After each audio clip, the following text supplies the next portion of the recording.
So they're just renamed.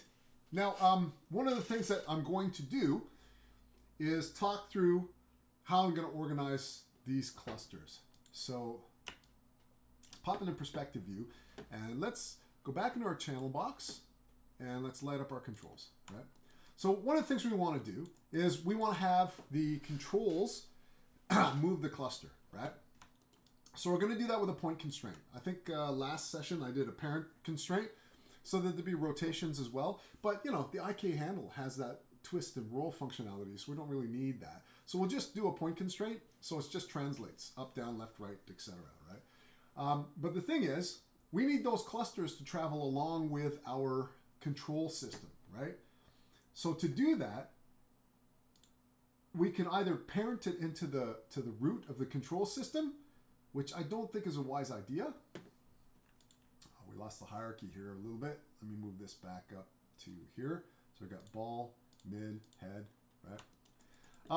So we want it to follow along with the root controller here for the ball, but we've already got that cluster we're already going to have that cluster constraint here. Now we can parent the clusters in here, but remember, I just want the controls available in the control section. So how do we keep that separate, right? Well, I'm going to make a new category in here, and I'm going to call that category aux, or auxiliary. And I think this is where we can stash the IK handle as well, right? So these will just be the auxiliary kind of controls that we have. So I'm going to grab all these guys, and let's see if we can group this. I'm concerned about inherited transforms, but I'm just going to go for it and see if we can use this. Because with the aux, then I can middle mouse button and sort of bring that in here into the hierarchy, not in there, just sitting right outside it. Let's pop this in here, and then let's close these guys up so it doesn't nest itself where I don't want it, right? So there we go. So we got an area for auxiliary controls, right? So first things first, let's go through and let's get our controls hooked up to, let's do that first. So I'm going to go through and I'm going to point constraint these guys, right? So we're going to select our controller, and then we're going to shift select our cluster, and then we're just going to go constrain and point constraint. I don't think we have to maintain offset. Let's try. Yes, we do. Okay, so I'm going to click on maintain offset, right? And we'll close that up. It's strange. I thought, let me double check this. Oh yeah, because that first one, right, is clustering 2 points, right? That's why there's that offset shift. We don't want that, right? So I got this, and it's controlling the cluster. That's fine. Let me light up the skeleton to make sure we didn't get anything weird in the skeleton. No, that's good. Okay. So we should be okay with this guy, right? So if we go into constrain and point constraint, open up the option box. We don't need maintain offset. Let's try it. We should have no jump. There's a tiny, tiny jump, I think, there in the cluster. And it does affect our joint chain, right? So let's keep the maintain offset. Why not? No skin off our back. I'm going to grab that controller, and yep, we have that moving that chain. So controller, cluster, hit the G key to repeat the last operation. That's cool. And then controller, cluster, hit the G key, right? And that guy's working fine. Cool. Woo. Sweet. So those guys are all kind of controlled by that point constraint, which we can see there, right? Now, again, I can't then turn around and... well, actually, let's try this. Let me grab the ball controller, and let's see, move this around, right? See what that is doing with the... Actually, I wonder if I do have to group those clusters. Because they're point constraint, they're following this guy. Let's see if we need something for rotation.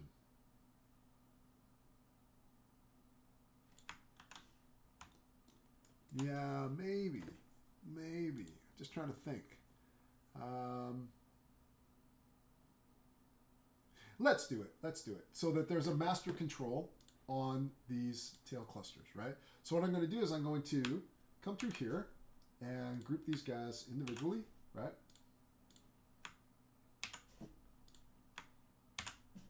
Right, so that we've got those. And then we're going to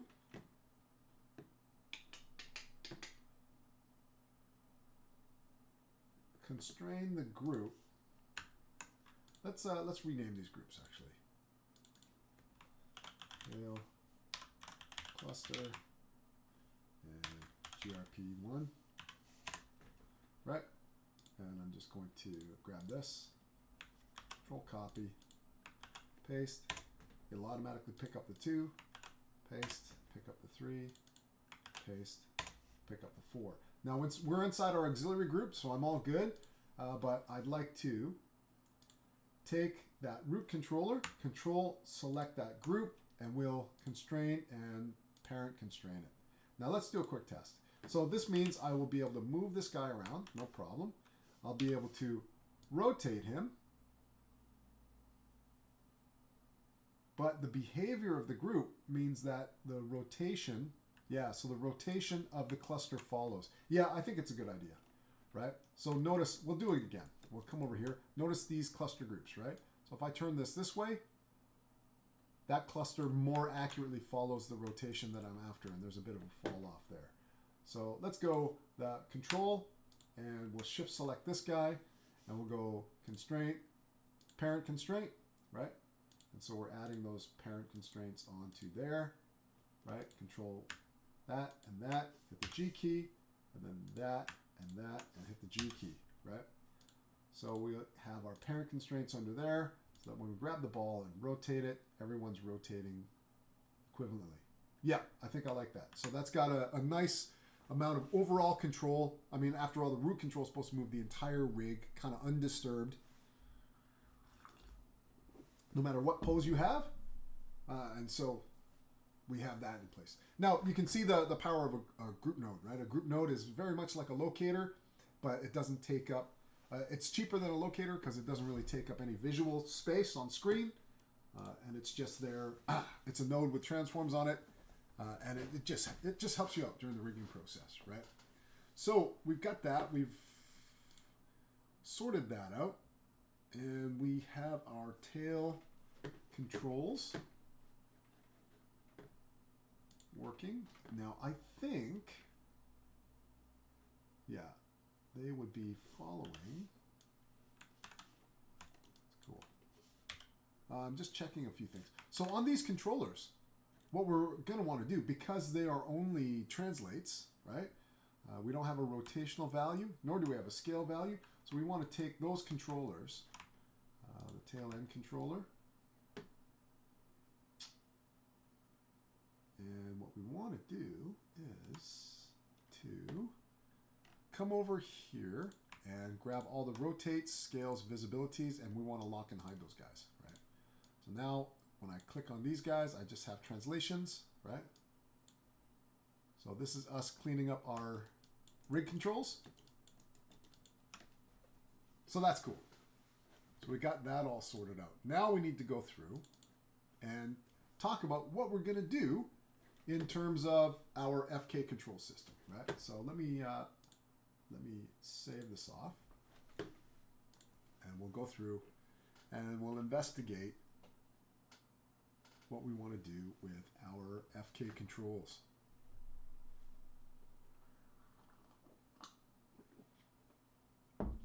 Okay, so just going to have a bite of a cookie here.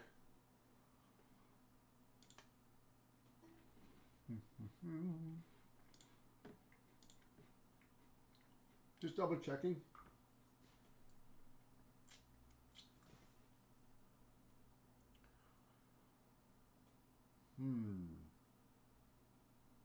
Okay, I think all we want to do is just a straightforward set of parent constraints, right?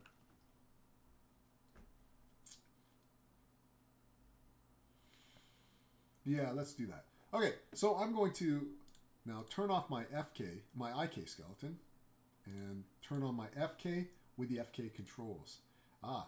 So this happened because my FK controls actually exist in two viewports, right? So I'm going to select these guys, right click, and select the hierarchy. So that should grab all of them, yeah. So I'm going to click on my IK, right click, and remove selected objects from there, right? So now when I turn this off, oh, it's still going.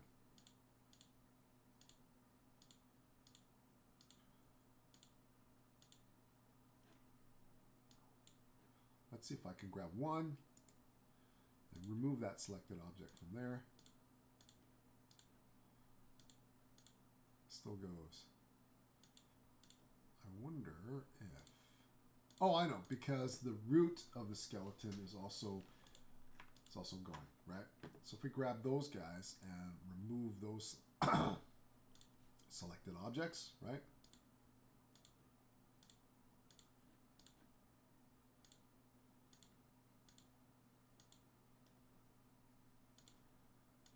Grab this. Remove that from there. It doesn't like it. It's blanking out the entire chain. And I do not like that. So let's go in and fix this because we're going to need it. First of all, that didn't accept the color change. So let's enable overrides. Probably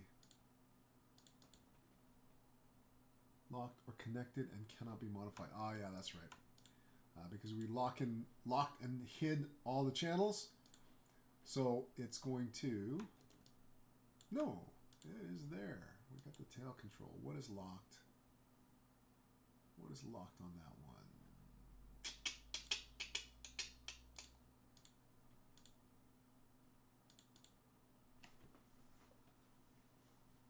Draw info, mail line 129, the attribute F control tail shape 1, override RGB colors is locked.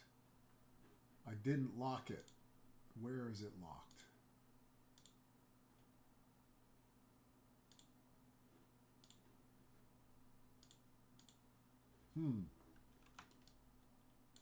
Okay, well, I'll tell you what. Let's see if we can leave that one for now because it's not a major player.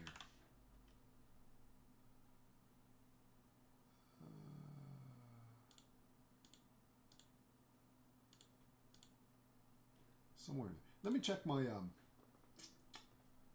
script editor because I want to find out exactly what it's locked up by. It should tell me. Tail shape RGB colors is locked or cannot be modified. Okay, tail shape 1.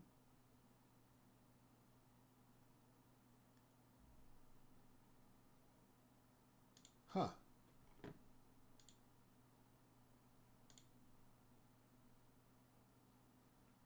Layer. Oh, right. Okay. It's attached to a layer. A layer.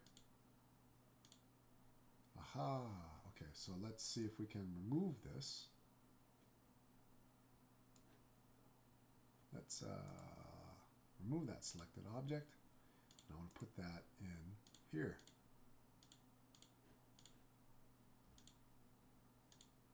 Why is it still in there? That's just bizarre. Let me see if...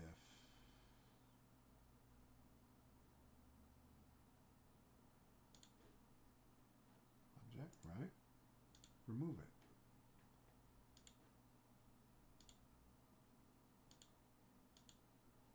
Ah, that's really strange. This is a bit of a change. So we have to actually select the objects in the layer. That's crazy. Let's select the objects in this layer. Those guys. I don't want those guys in there. So here's what I'm going to do. I'm going to right click, remove all those objects, right? The blue guys are in there. We want the red guys up top.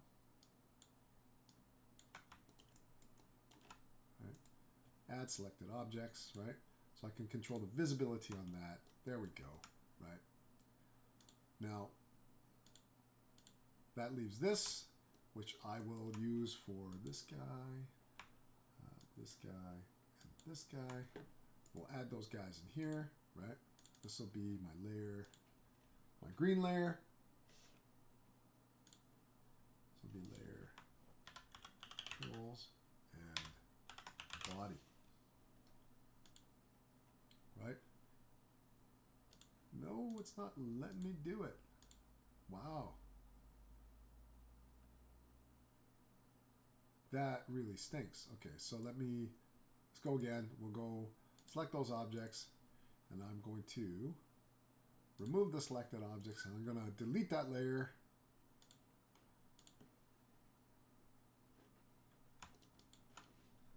It is more than likely a parenting sort of thing. Let me see if it is. Yeah, it's grabbed all the children. That's frustrating. So let me leave that for now because it doesn't seem to affect what we want to do here, which is to create parent constraints between the joint and the controller. So I'm going to grab this controller. I'm also going to shift select that joint, and I'm going to go to constraint and parent constraint, right? So here's what I want. I want to be able to take this and rotate it. Make sure that, yep, that's cool. And then move it. Ooh, yep, it's all good. So we'll just go down and do the same thing. This guy and this guy, hit the G key, right? So I should now also be able to do this as well as this. Yeah, but I can't do this yet. Nope, not yet. So select that and that, hit G. Oh.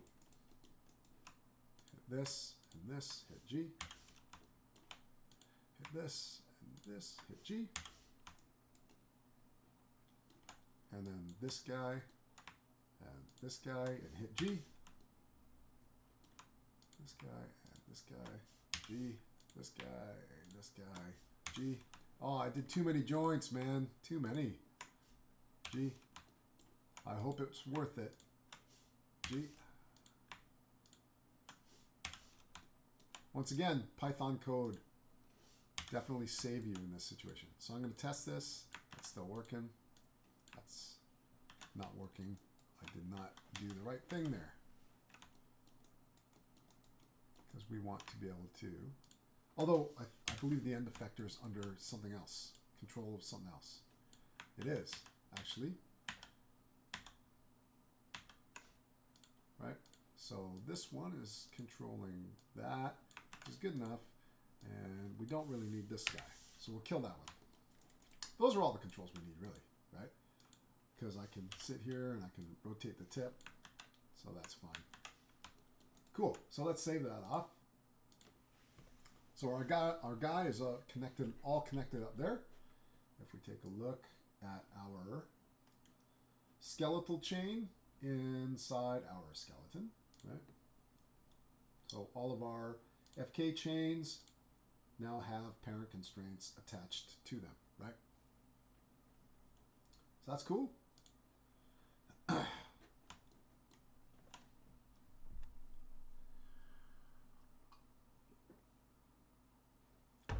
All right. So that's our FK chain setup. Now, what we need to do is,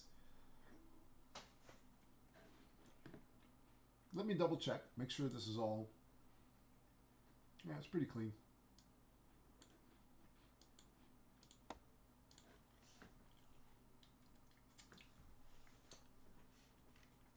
So, yeah, I just want to double check my IKs again. Right.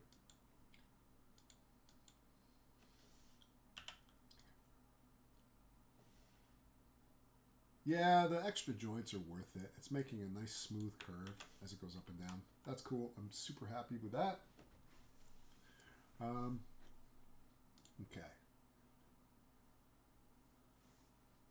Got our FK controls and we've got our IK controls. I'm just double checking my setup here. I want to also make sure that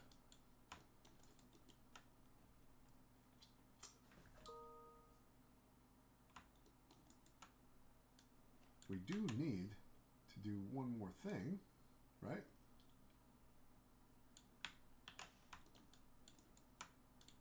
Ooh.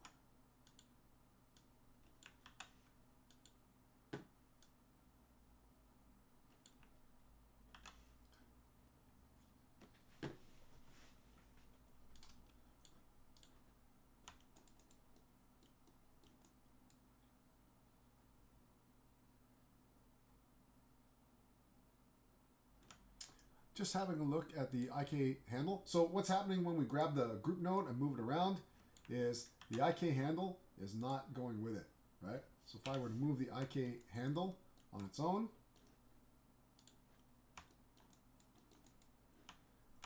well, ideally what we want to do is we want to be able to connect the IK handle to a logical place. Now, would I want the IK handle on the root of the tail, on the root of the body? I don't think we'll be doing any sort of animating of the tail away from the body. So if I were to grab the root controller and the IK handle tool, and we go and we constrain and we parent constrain it, now when we move the entire thing, oh, it's not altering the chain.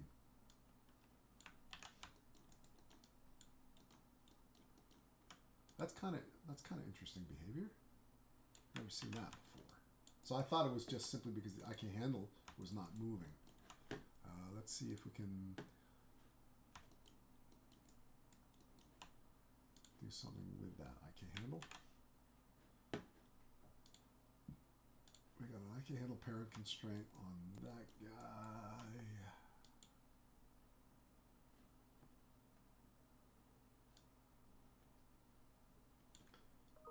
Well, let's get the root of our chain kind of parented in, right?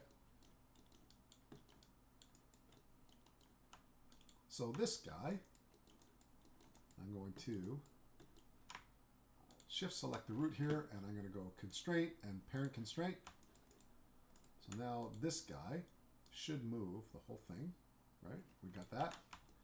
Now I want to take this one and shift select that, hit G, because I want another parent constraint there, right?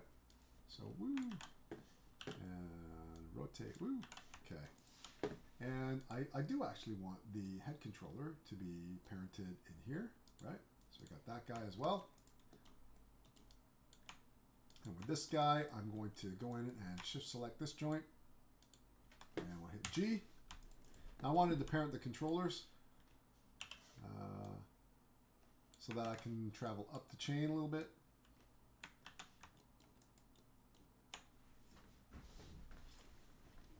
And there's a dependency there, right?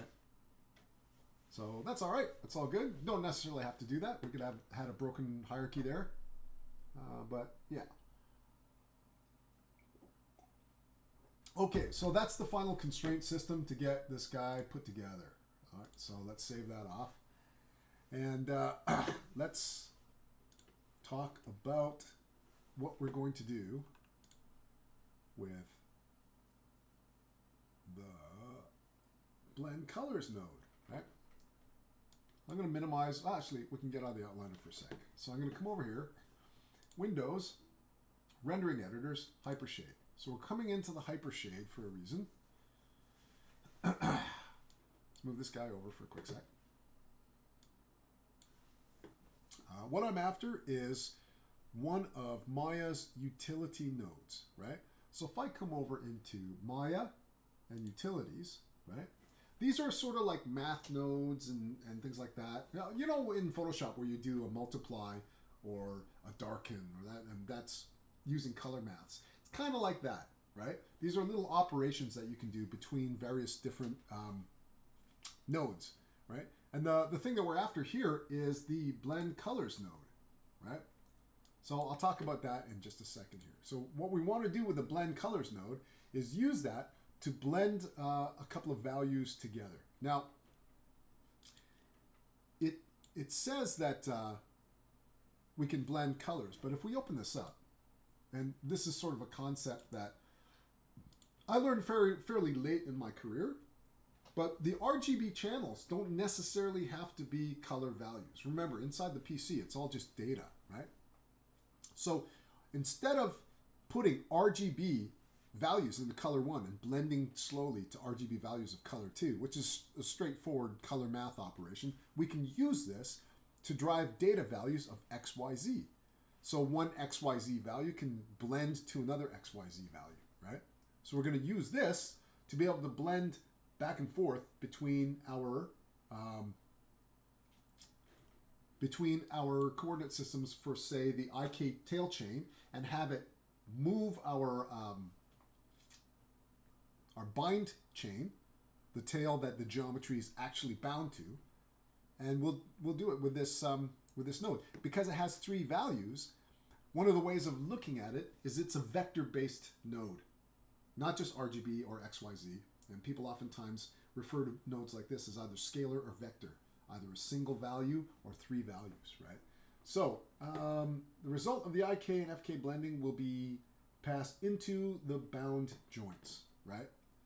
So as we blend from IK to FK, that result will go into the bound joints, right? So,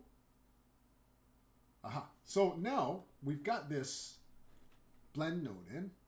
Let's connect this up, right? So we can connect it up inside here, but we can also go old school into our general editors, our connection editor, right? So I'll show you how this works, right? So when we come over here, the connection editor, we're literally going to load in an output here and an input there, right? We're connecting from this to that, right? So here we've got our blend colors node that we see here in the Hypershade, right? So let me minimize this now. We'll work in the connection editor just to get the idea of the theory behind these things. And if we open up the color channel and the color 2 channel, color 1 channel, color 2 channel, those are our vector values. We've got 3 values there, right? So in here, I'm going to select the very first tail IK. So let's see.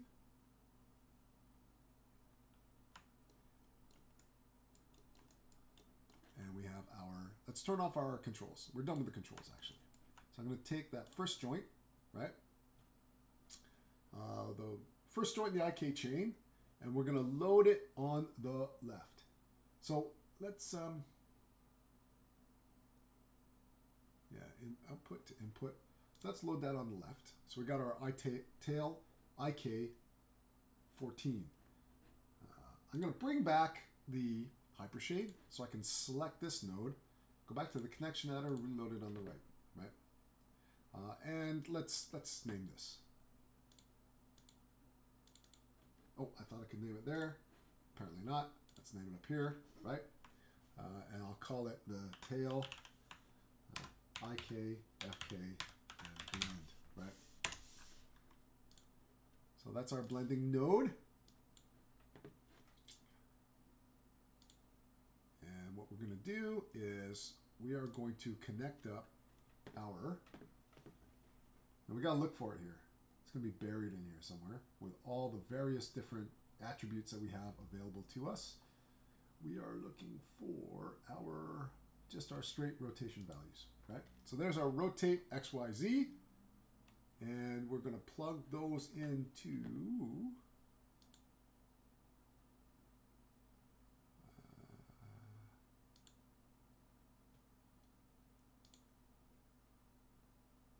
tail IK. Just double checking here. So we got our tail blending node, and we've got our tail IK root joint.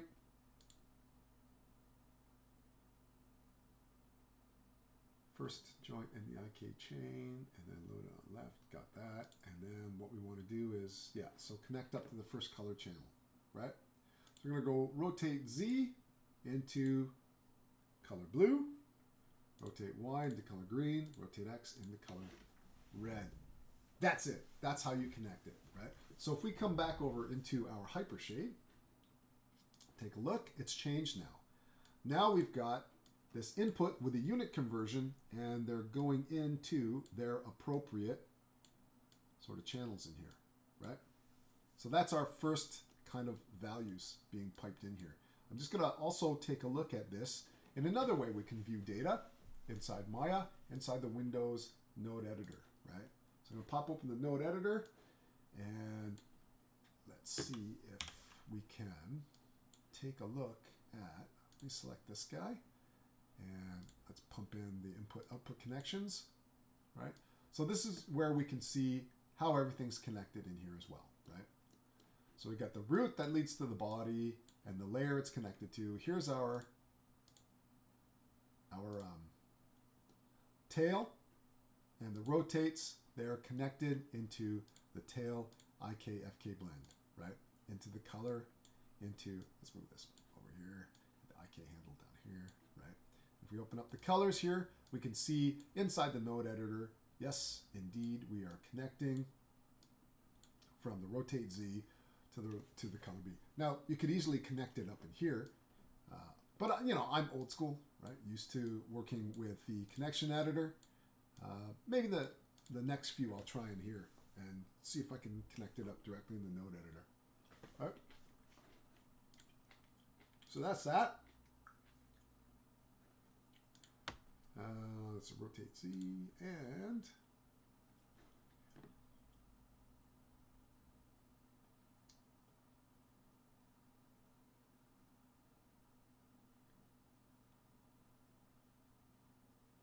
right.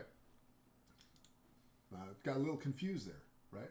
So that was our root of the IK tail, right? So let's take the output of our FK tail, this guy.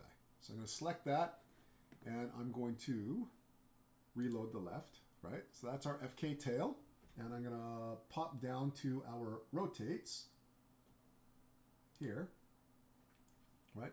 And I'm going to connect those guys up to color 2. So you can see color 1's taken up because it's all grayed out. So let's go through and we'll connect these guys up, right? And then if we go back into our hypershade, we can see we got more nodes connected up. Now again, if we want to see more detail in terms of how this connection is working, we go to the node editor, right? Which we did. So we've got these connections. These unit conversions are being connected to the blend colors utility, which let's see if we can light it up actually.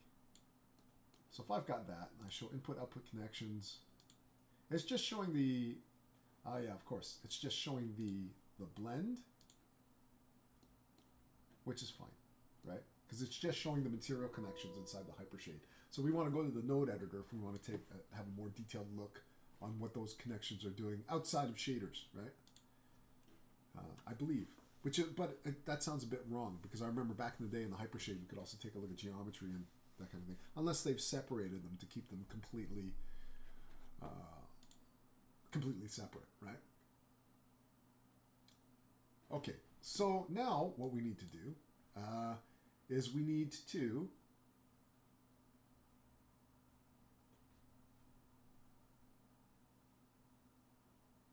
yes. So what we want to do is now we will switch this so that our IK-FK blend outputs, right, which are down here. So here's what's happening, right? We're taking the FK chain and we're blending to the IK chain, depending on where we want to be, and we're passing the results of that to our bound chain, and that will move the geometry, right? So let's get our bound chain, and I'm going to select the root of our bound chain, right? And I'm going to reload that here. So this one is our bound tail 1 joint, right? So in here, I'm just going to double check, but it's just should be, oh yeah. So the other thing, well, I don't think we need to do that on the right display because we have it here. So yeah. So generally it doesn't show the output because it's a non-keyable, but it's all there in our viewport, so we're fine, right? Okay, so let's take those outputs and we'll connect them to the input of the rotations here, right? And then we'll sit back and we'll take a look at what we've got going on, right? So we get the output B, controlling rotate Z, output G, controlling rotate Y, and et cetera, et cetera. So we've connected that up. Now, this will make a little bit more sense, I think, if we pop in here and take a look inside the node editor, right? So let's take a look at the IK-FK blend node and map its incoming and outgoing connections, right? So now, here's what we got. we got our IK tail doing its thing and feeding into color 1, right? We've also got our, let me zip this up, right? We now have our FK tail as well, plugging into color 2, right? So if we animate our FK tail up here, and we want to switch to our IK tail, right? It'll just blend over to the IK tail. But whatever result we have coming out of these two tails, it's going to drive the XYZ of our bound geometry, right? So the IK tail is not controlling the geometry of the tail, nor is the FK controlling the bound geometry of the tail. It's this, right? So that's the connection we're doing. And this is what we are going to replicate all the way up our chain, right? So keep in mind, we've only done one joint. We want to match up every single joint, which makes me think, wow, I did over-rig this a little bit. But that's cool. So, tail blend. Yep, there we go. Okay, so if we were to take a look, let's, I'm going to click on the IKFK blend, right? So let's give you an example. So I'm going to light up the FK and IK tail, right? Let's do this. I'm going to go into the FK tail, and let's move that, right? So I'm going to rotate this guy up. Oop, actually, I've got these on controls. So if I were to take this on a control, rotate it up, right? Ooh. And let's light up our bound tail. And then if I take the FK controls, and we move that down, right? And then when I grab the blend node, this is what's happening, right? We are blending from one joint to the other. Specifically look at this root joint, because that's the only thing we've got hooked up so far, right? So with the blender selected, I'm moving the values. So you can actually blend between the two chain systems. I'm actually very happy that that is working. I'm going to undo this back to before I selected that. And I'm going to save this off, right? So that's essentially what we've done. And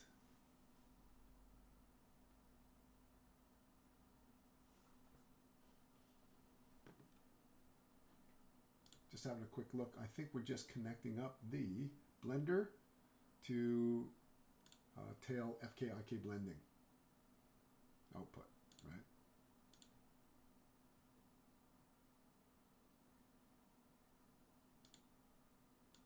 Yeah, okay, so I'll walk you through that. Right, so again, we've only just done the root joint. I'm going to leave the node editor open because I'm going to try the next joint purely in the node editor. Because, I mean, this is archaic. Let's all move away from this, right? We want to be able to connect up our nodes properly. Now, what I want to do is I want to grab the body controller, right? And what I'm going to do is add a tail IKFK channel here.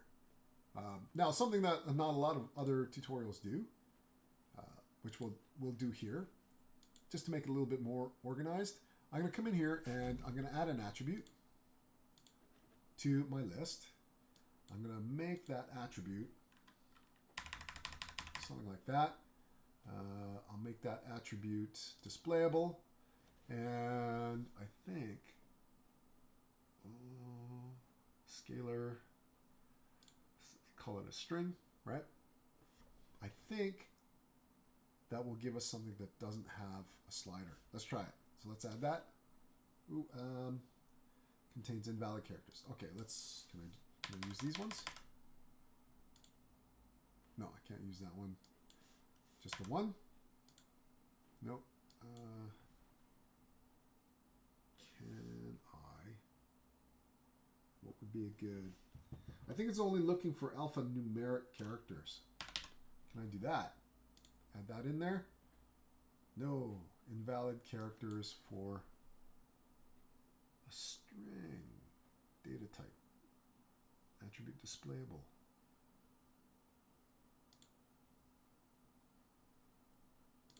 Yeah, I thought I could put just dashes in there, but it doesn't look like I can.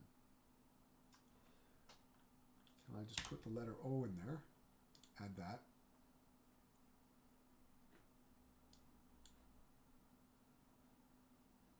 Aha! It hasn't created it for me. Let me double check, because I'm pretty sure I created it.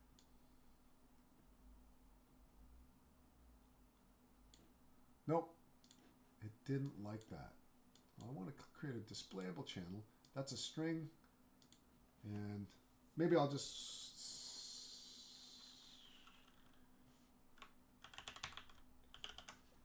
let's call it a blender.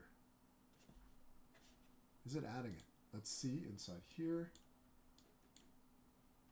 Add attribute, channel box, ball1 dot o, ball1 dot blender. It's going into the channel box, true, but it's not there. So let's go back into here again. Channel control. The blender is not there. It's a bit strange. I wonder. It's not hidden. Let's try Keyable. And let's call this blender. Let's add that in. Oh, I've already used it. Blender 0.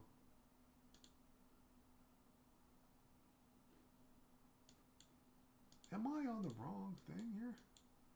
It's that guy. You're not adding the attribute anywhere else, are you? Let's investigate. Okay. Fine. Let's just add our body control. I'm going to come over here. I'm going to have to go back and figure out how to delete those last ones. So we want a keyable channel, and we'll just call it tail, FKIK, right? Blend. That's good. So I want this to be a vector float, right? And let's see, I think the blender minimum value 0, maximum 1, right? And let's add that guy. So there we go. We've got a tail FKIK blend. All I was trying to do was create a separator, but obviously it's not accepting it, right? So that's cool. Did we want the default at 1? Default 0 is fine. Let's leave it at default 0, right? The other channel that I want to make is the FK viz, right? So the visibility of the IKFK, and this one's a 0 and a 1, and it should be a Boolean.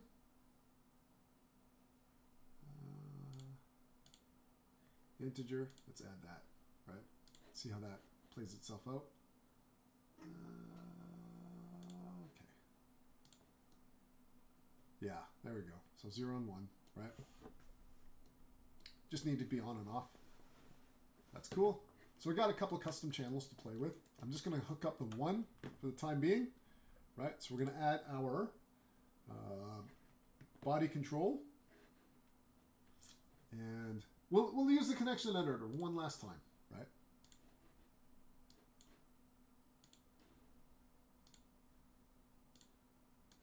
Yeah. So let's go into our Windows General Editors Connection Editor.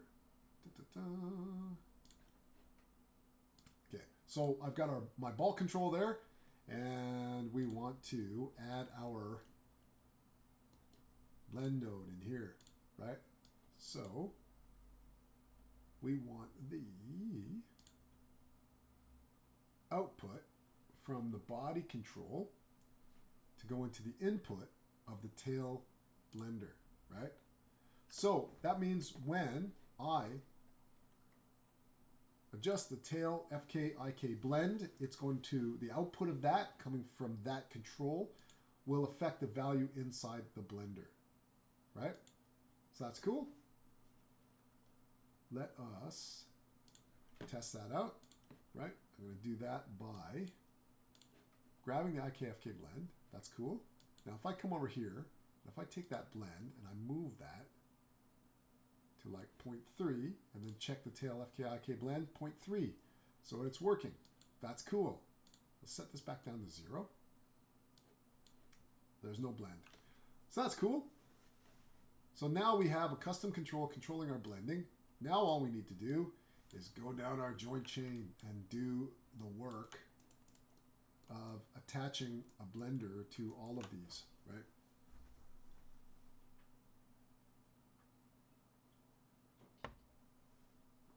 Now, I wonder, right? Can we have multiple objects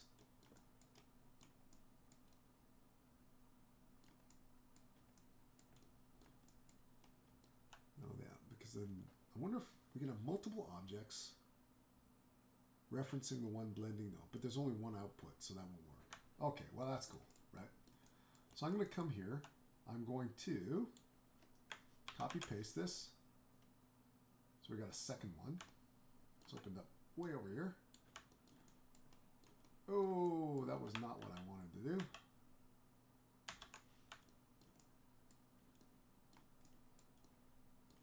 Ho-ho. That's nuts. What did it do?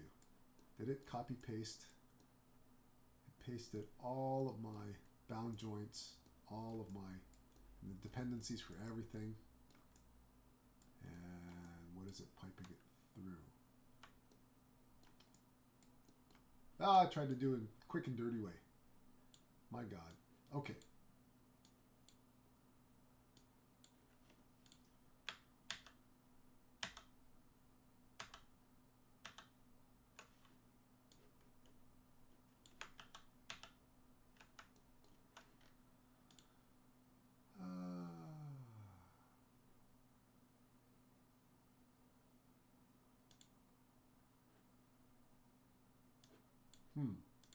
Okay, let's see. Let's go back into the node editor and see if we've got that. Yeah, we got that nightmare situation again. Ah, damn. All right. Well,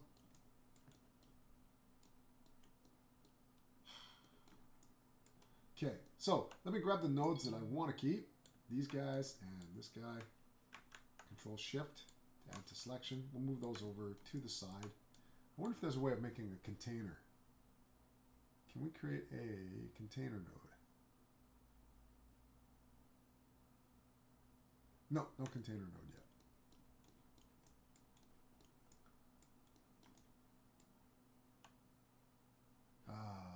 I also want to double check my outliner and see if it did anything crazy in there.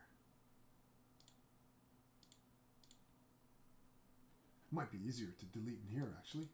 So the geometry node's fine. All right, it's pasted the entire character. Okay, so can we just delete that central group node? Is that all gone? Okay, so we've got our skeleton, our auxiliary controls. Woof. Okay, we'll do this manually then. Fine. Fine, fine, fine. All right, I'm gonna grab this guy just so I can graph the output connections. That's cool. And we will recreate this for every single joint, right? So let me save a copy of this off. And I will go away and I will do that, right? So we've got our blending. That's what I covered. The attribute blending. Yeah, that's cool.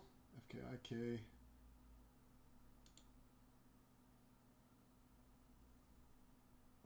Oh, that's the other thing. Before I go and replicate this, let's do one more thing, right? So we've got our tail IKFK blender connected, right? So that's cool. Now before we connect up the tail,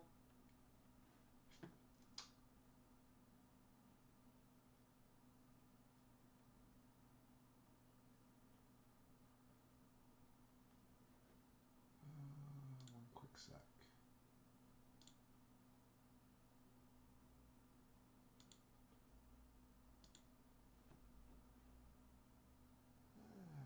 body control, the FK, IK body control. Let's take a quick look here. So I'm gonna go over to Windows and bring back that connection editor. Just want to see what my connections are doing. So we got the output, but we want the output of the body controller.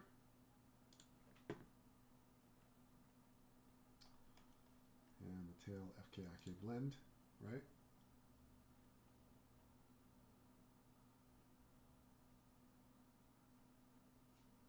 Ah, yes, right. So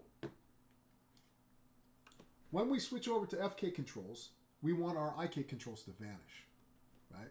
That would just make life so much easier. So let's hook that up.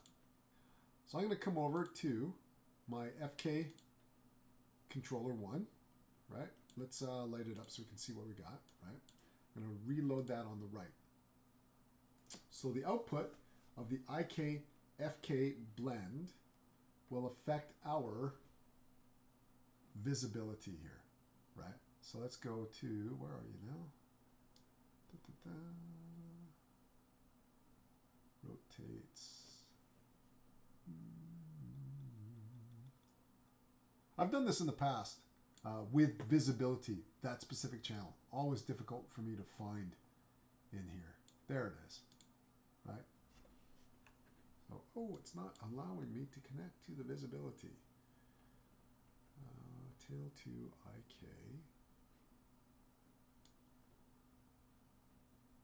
The output should be able to affect our visibility. What is our error message?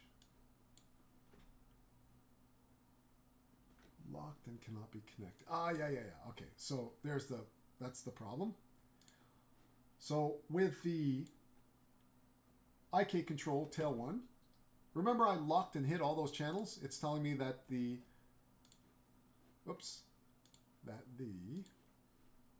visibility channel is locked and hidden. So we actually need to restore it just for this specific purpose. So I'm going to come over here. It's TUV, and we'll move that over there, and we'll unlock it. Right? We can still hide it. It'll be visible in our channels here, right? So, again, I'm going to go to my body control, right? Reload that here. We got that output from the tail FK-IK blend. And I'm going to go to that first IK controller here, reload that here. And now we should be able to connect that nicely up to visibility. And you can see it disappears straight away because our tail IK-FK blend is set to 0, right? So that's off the body controller. So we just need to go in and do that with each of our controls. Unfortunately, I will have to go into the channel control and then grab that visibility and bring it over, right? Move that back, right click, unlock it, move it back into the hidden channel, right? And reload this on the right, connect the IK-FK blend to the visibility, right? We only have to do it a couple more times. I've got this up, so I'll just grab again, the visibility, move that over, right click, unlock it, select it, move it back to hidden, because we don't need to see it, and I will reload this on the right, and then connect it up. One more time. So I'm going to go to the channel control, grab that visibility, move it over, grab it here, right click, and unlock it, grab it, hide it again, come over here, reload it on the right, connect it up to visibility, and we are done. I'm going to leave the channel connection editor open because I seem to constantly be needing it. So let me save that off. Okay, so that's cool. We got the visibility controls sorted out for our IK control. We will be doing the same thing with our FK controllers as well, right? But we need a different solution for the FK controllers. Oh, I got a pasted level here. Oh, no. Stupid pasted layers. So let's delete that layer. Delete that layer. The one nodes that won't go away. You know what? This is really frustrating because that tells me there's lots of latent data hanging around in my scene somewhere. Oh well. Let's soldier on and see if we can sort this out a little bit better. Aha! So, we need a little something special for the FK controls. We're going to have to write a custom expression for that. I have to go to my next session with the students. So we're going to have to leave that, and I'll do a follow-up tomorrow, right? Where we'll examine expressions and we'll connect that up. In the meantime, what I'll do is I'll connect up that blend node with every single one of our joints so you don't have to suffer through and watch me do it, right? And then we'll carry on from there. Okay, so with that, I shall end the stream. In search of followers. Oh, I got a bunch of other people I need to ban. Okay, I will